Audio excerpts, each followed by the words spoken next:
headlights go out. The race gets underway. That's another sluggish start from Leon Frost. He really is still learning how to get these cars off the line. He's done lots of karting before, but relatively new to car racing. And it was a good start from Craig Bell. Can he sweep around the outside of Matt Harbour in through Oulton corner for the first time? Try and pick that up as they arrive down at Cascades in just a moment. Yes, he did. So from the outside of the front row, Craig Bell has crucially taken the lead of the race away from Matt Harbour, which is important because Craig was saying after the first race, well, I don't want to try anything too risky at this stage of the season. Well, it's the business end of the season now. He's got ahead of Matt Harbour. Now he needs to try and keep him behind, which might not be easy because they're alongside one another as they go through Island Bend that time. And it's Harbour on the inside now. Has he got the move done? We'll pick them up at Shallows corner. No, he's not. So it's Craig Bell leading. Harbour second. A small gap back then to Leon Frost in third. Then it's the car of Bill Garner. But the leaders are at it hammer and tongs. They really are. And I just wonder whether, once we get to about half distance, whether Matt Harbour will take the ideology of Craig Bell to say, well, I'm in second place. I shouldn't really risk taking a wheel off my own car, as now though darting down to the inside. This is the time to try and make the move because neither car is quite yet in the ideal operating window. They're still getting up to temperature partway around this opening lap. Have spotted one or two strikes of lightning in the distance, and if you hear it at the track you might well have heard a bit of thunder as well because there's a storm clearly heading in this direction. But is it going to affect things over the next just less than 15 minutes? Turning their way through Druids then for the first time in this race. It's Bell leading. He's pulled out a few car lengths now over Matt Harbour in second place. Leon Frost and the Gackies third. Leon Frost was fancying a bit of wet weather earlier on, wasn't he? So if it starts raining, he's not going to be too concerned. Bill Garner fourth, and it's side by side for fifth as well, and that's Bradley Tarleton in the number 36 GAC up on the inside of the 32 Simon Foley Maverick. So a change there for fifth position as the leaders came across the line that time. 35 100ths of a second between them. Another second or so back to Frost in third place, and then another second or so back to Garner in fourth position. So many of them kicking their tails out at Old Hall corner. Grip is a real premium. Remember, it's treaded tyres for Formula V, road tyres effectively, so the grip levels when we're at cool temperatures and there's some moisture in the air could be even more compromised, and the cars worming their way around at that high speed left-hander Island Bend into Shell Oils for the second time, and Craig Bell is going to have to work incredibly hard to try and gap Matt Harbour, who is in second position. Also, as perhaps predicted, the first area to be affected by rain, wet weather, is the Shell Oils hairpin. So the weather's coming in from that direction. It's going to slowly work its way along the track towards Britain's, towards Island Bend as well. So the next few laps could be very crucial, and that might be all important for Harbour to get the race lead as long as he can get it stopped. Almost ran the left side tyres into the grass there, which is still relatively dry, and he hangs onto it. So that was a neat and tidy and perhaps timely manoeuvre to get ahead of Craig Bell on the brakes. Yeah, absolutely right. It's a bold move that, a decisive move that from Matt Harbour to get the lead of the race away from Craig Bell. Has Craig Bell got an answer? As the rain started to fall at parts of the circuit, my phone had a message flash up to expect not just thunderstorms but strong thunderstorms that we're watching out for now, and there is a bit of noise in the atmosphere which we can just about hear sometimes through our headphones as well. But it's Harbour leading, Bell second, Frost third. Garner now has pressure from Bradley Tarleton, who's made a bit of a gap away now from Simon Foley. Then it's Vaughan Jones 7th in the Storm, and Tortulla is in 8th position. End of lap 2, and it's about a quarter of a second the gap between Harbour and Bell. Still dry on the main straight, and the speed they're going through Old Hall corner suggests that grip is still there through the first corner and the run towards or down the avenue and into Denton's. Now the left-hander at Cascades, and it's Matt Harbour who has just completed the fastest lap of the race. That was the first proper racing lap, of course, lap 1 from a standing start.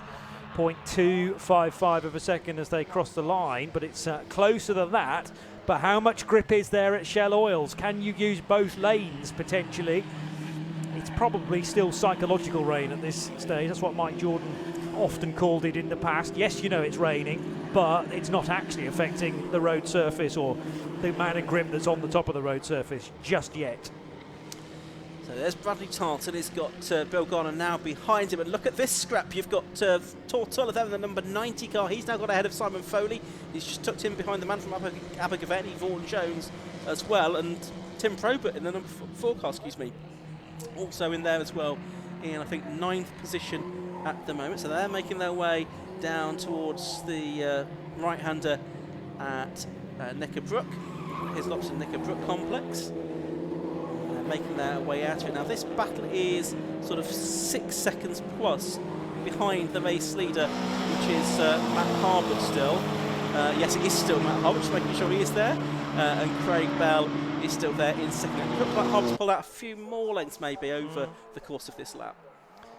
Yeah, this will be frustrating for Craig Bell. He will have rehearsed the race start over and over again in his mind, I'm sure, and actually completed it to perfection. Got ahead of Matt Harbert and stayed ahead for a short while, but Matt knows 1 or 2 tricks around here. He was a super defender earlier on in the day and could clearly assess where Craig's strengths and weaknesses were. It's another fastest lap from Matt Harbert, so still clearly grip levels are good and they're getting a good drag out of Shell Oil's hairpin, probably helped by the fact that that's such a heavily banked corner, so even if there is a bit of rainwater on top, it should flow quickly away from the racing line. Yeah, now Bell looked like he was challenging there, and they are overlapping into Ireland that time, the left-hander. Is Bell going to have a look at the inside into Shell Oil's corner to try and get the lead back away from Matt Harbert? Well, if he did, it's not worked out. He's a couple of lengths behind again. And is Leon Frost catching them? He was 2.2 seconds behind Bell at the beginning of the lap.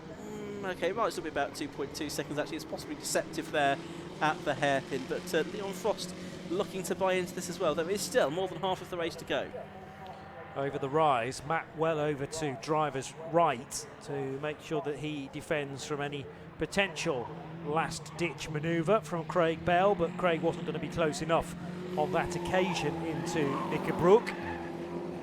Leon Frost was there or thereabouts. He was in the low 156s, whereas the race leader, well, mid 155. Bell a 155.8. Quicker than, no, not quicker than Tarleton. Not such a good lap in 4th position. So that gap's opening up now to 5 seconds. In fact, 157.7 last time around for the 36 car that has made places in the early stages. Brad started 7th. He now runs 4th. Gap's growing, isn't it, between these two dominators now. So but 2 cars off the road, and one of them is Tarleton. Yep. Under pressure from Garner. And Bill Garner is the other one, yes. Yeah, Bill Garner and Tarleton have both gone off into the gravel at Druids here. Yeah, and just on the edge of the circuit there as well. The thumbs up to the drive, to the marshals there to say they're okay, but they're not going to get out of there very easily. And so one fears for what that might mean. Meanwhile, you've got Vaughan Jones 4th, Tortola 5th, and now Tim Probert up to 6th positions. Then it's Simon Foley and Will Molins, who's not really shown his hand in this race as he did the early race. He's there in 8th position at the moment. He's still Matt Harbert leading, though, by a second or so from Craig Bell in 2nd place as they head off down towards the Shell Oil's part of the circuit once again. So being promoted a number of positions, Vaughan Jones now up to 4th spot because of the demise of the previous 4th place battle at Druids, which is accounted for Bill Garner and Brad Tarleton. 3 all together though, and as I say, this is the Jones, Tuller and Probert fight. Good to see Tuller involved in this race when he was out of it very, very quickly earlier on in the day.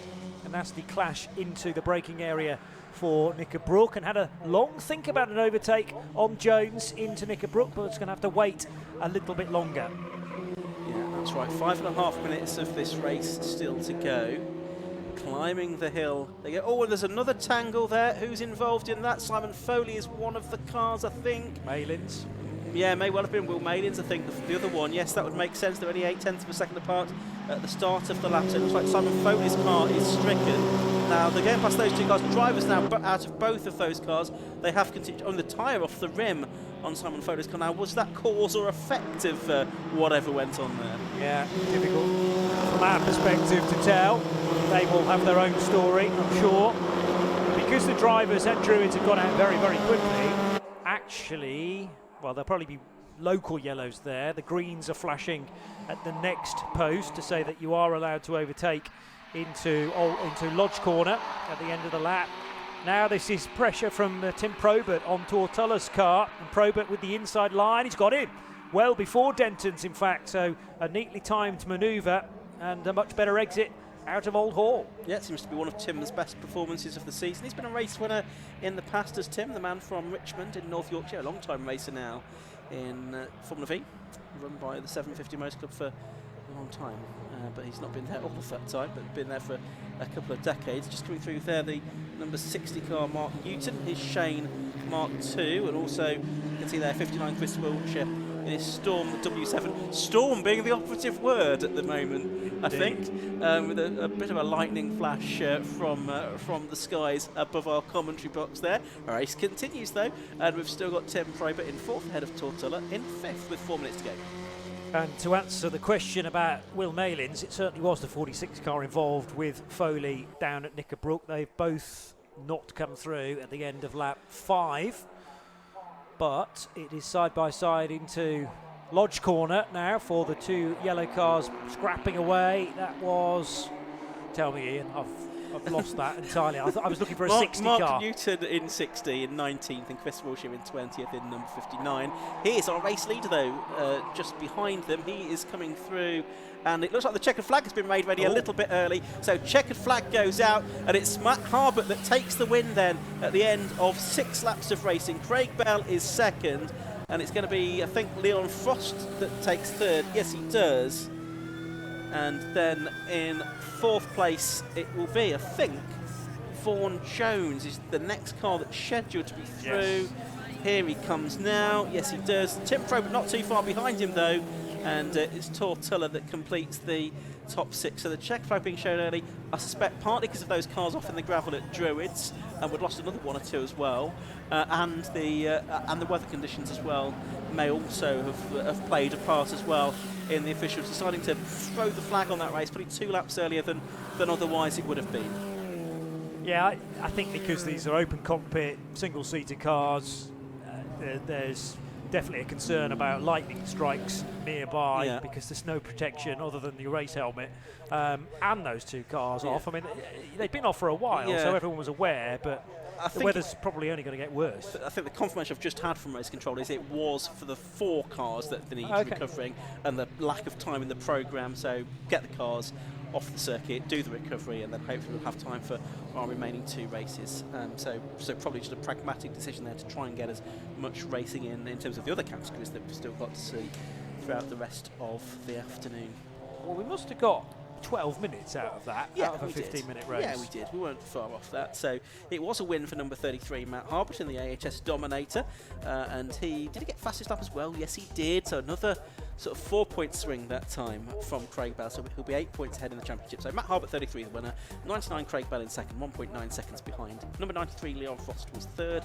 Then 4th, 5th and 6th cross the line more or less together. 3rd, number 3, Vaughan Jones. Number 4, Tim Probert. And number 90, Tortulla, who won Class B. 7th was number 88, Francis Twyman in the Storm, ahead of 24, Rick Lanier, who got to the end this time.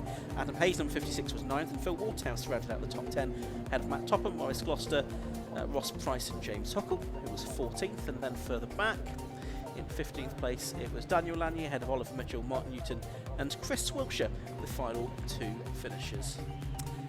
So that brings to an end Formula V for this weekend. The championship will go down to the wire. Just input those points into my spreadsheet. 26 there for Harbert, 22 for Bell. So the gap, 8 points between them going down to the final meeting at Donington Park in 3 weeks' time. It's really between those 2 now for the championship. I think Vaughan Jones, I think, is mathematically out of it now. I think Leon Frost will also be mathematically out of it as well. Yes, he is, and Bill Garner, a non-finisher, so he certainly will be. So yeah, Harpenden Bell, that's the showdown at Donington Park for the Formula V Championship in 3 weeks' time. There are a few cars that need to be recovered here before the next race can get underway, which is going to be the K-Tech Racing Clio Sport Championship. It looks very dark out there now, doesn't it, Johnny? The lighting panels are sort of shining very brightly. I think we have got tinted windows on this commentary box, so it might look worse than it is, but it doesn't look particularly pretty out there, does it? No, I'm often a fan of racing into the evening, shall we say, but it is only not quite 5:10, so it shouldn't be this dark this early on in the race meeting. So, and there's definitely again some thunder and lightning over towards Shell Oils and Cascades, which is precisely the direction of the weather. We had I was in Barcelona last weekend, Ian. Yeah, there was a 24-hour race going on there, which in fact Kevin Clark was part of as well.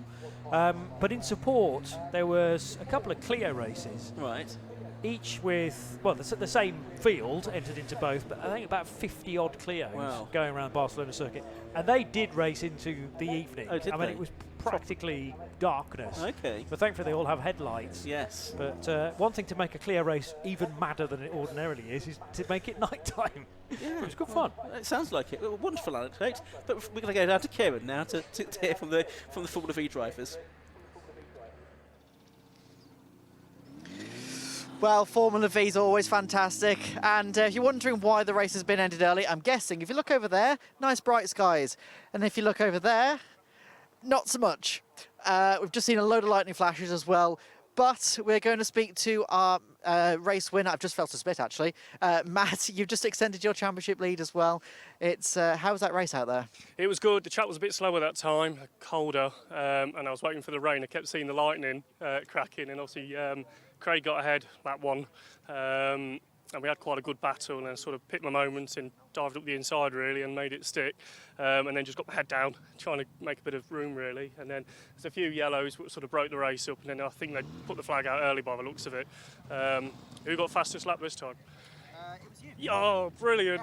So you're better in the colder conditions then, which is both well going into the winter. Yes, yeah, for sure. Yeah, we'll hope for snow at Donington, but no, good. A good week. I've not won two on the same weekend before, so that's a good result. So happy with that. That's the first. No, absolutely. Well, congratulations. 2 races, 2 wins. Thank you very much. Thank you very much. Right, speak to Craig. Craig, second place. First place in the championship is just a little bit further away. How are you feeling about the last round? Yeah, I think it'll be 6-7 points. Who got fastest up in that race? Matt did. All right, okay, that's another point back then. Yeah, 6-7 points. Anything can happen in 2 races. Anything at all. Makes society harder. All he has to do is finish ahead of us now. But it's fine. I thought I might have won that one once I got the lead, but his car's performing a bit better than mine. Just don't quite have the power. It's tiny amounts, but it's enough. It's enough to make it harder for me. So. And how are you with Donington? Obviously, that's the last round, I believe. Well, I've won at Donington before, so I'm pretty like Donington. But as I say, it depends where the cars are on performance. Well, both of us perform well at every track we'll go to. It's going to be a case of where we are on cars and what the weather's going to do on the day. It's a lottery now. Just anything can happen. It's close enough to still win it. So either way, one of us will do it. Absolutely. Well, at least the championship's going down to the wire. Yes, yeah, it makes it exciting for the spectators. Makes it harder for us too. Pressure's still on. Absolutely. Well, good luck for the next race and well done for this weekend. Cheers, thank you. And we'll speak to Leon as well. I don't know what the shouting's about. Leon, we'll just try and ignore that. How was your race out there? It was good. It was tough. I think Bill Garn had a really good start. He shot past everyone. I'm not sure how if it was a good start or if he jumped or not, because it was really good. So that sort of split me up from the top 2. But it was sort of just a lonely race, you know. I spoke to my mechanic Jack beforehand, and we both agreed that if we're in third, there's a gap between the top guys and gap behind. Just look after the car, bring it home, don't overdrive it, because you don't want anything to go wrong, and secure third to try and. I don't know if that secured us third in the championship now, or given us like a big gap now, but you know, I think it's given us a good advantage going into the last round. So I'm not sure where everyone finished, but I'm just happy that I stayed in front of the guy I'm fighting with and finished on the podium again. Yeah, absolutely. Obviously, 2 third places today. And how do you feel about Donington? Well, the car, we were really good around the tight and twisty tracks. Like we showed that at Cadwell and where else? Brands. You know, the smaller, tight, twisty tracks. it tends to be the tracks with the longer straights. We do struggle. We haven't got as much of top end as some of the top guys this year, so we do struggle with that. So I'm hoping it rains because that, you know, speed doesn't matter then. It's about the driver. But I'm looking forward to it. I'm just going to try and keep third probably and go from there. Yeah. Absolutely. Well, good luck for the last round then. Thank you. Thank you very much. Now, we will have to end because it is actually raining down here now. So this is going to be quite interesting to see what happens because that sky does not look like it's about to lift off anytime soon. Back to you guys.